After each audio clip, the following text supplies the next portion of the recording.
Supreme court का जो एक आदेश आया है ST SC में क्रिमिलियर को लेकर के, दूसरे तरफ आरक्षण जब बिहार में या तमिलनाडु में पहले भी दिया गया 67%, लेकिन जो बिहार की बात है उसमें मेरा सीधा है कि बिहार में गलती किसने की।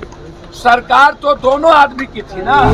केंद्र सरकार को जो हाई कोर्ट और सुप्रीम कोर्ट में जाकर के जो स्टे किया है उसके खिलाफ अध्यादेश लाने की। पूर्णिया सांसद पप्पू यादव वैसे तो आए दिन कोई न कोई मसले को लेकर सवाल उठाते रहते हैं। एक बार फिर से उन्होंने सवाल आरक्षण के मुद्दे पर उठाया है।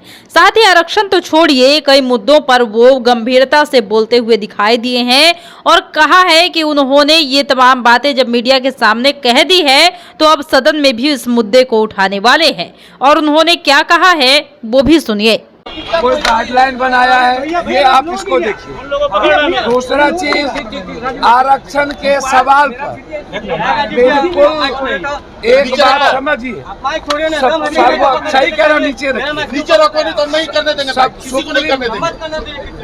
सुप्रीम कोर्ट का जो एक आदेश आया है ST SC में क्रिमिलियर को लेकर के, इस पर बड़े समीक्षा की जरूरत है।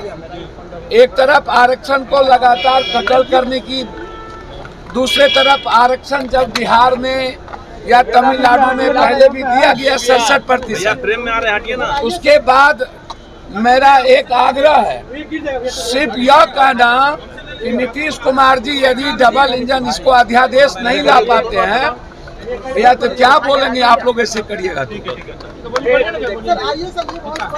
भैया मैं क्या कह रहा हूँ सुनिए। मेरा कहना ये है कि आरक्षण के सवाल पर 7 जज का जो आदेश है इस पर बड़े समीक्षा की जरूरत है और सदन में इस पर चर्चा करने की जरूरत है।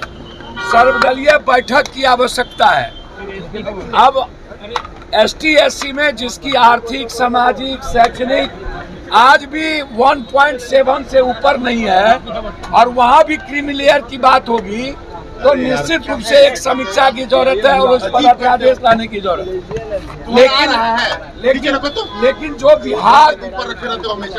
लेकिन जो बिहार की बात है उसमें मेरा सीधा है कि बिहार में गलती किसने की। सरकार तो दोनों आदमी की थी ना। तो बिहार में आपने यदि इसको कैबिनेट के बाद डिसीजन ले करके सदन में पास करवा करके भेज दिए होते तो आज ये प्रॉब्लम क्रिएट नहीं होता। तो गवर्नमेंट जिसकी थी उसी ने इस प्रॉब्लम को बढ़ाया है। आज जरूरत है बिहार के 67% आरक्षण पे केंद्र सरकार को जो हाई कोर्ट और सुप्रीम कोर्ट में जाकर के जो स्टे किया है उसके खिलाफ अध्यादेश लाने की। मैं यह नहीं कहूंगा कि वापस ले लीजिए, वो कर लीजिए, लेकिन जब दोनों आदमी की सरकार थी तो फिर गलती कहाँ हुई। जब आपने 67% आरक्षण दिया तो फिर सदन में पास करके क्यों नहीं भेजा। और आज सबसे पहले सत्ता पक्ष और विपक्ष दोनों मिलकर के यहाँ सदन से पास करके भेज दे तो गलती तो पहले ही हो चुकी है। और दिल्ली में भी सुप्रीम कोर्ट का जो क्रिमिलियर है वो भी मामला है, तो दोनों मामला को इसी सत्र में बहस करा लेने की जरूरत है। अच्छा एक बात हमको जानकारी नहीं है, मामला होगा तो कोई बच्चा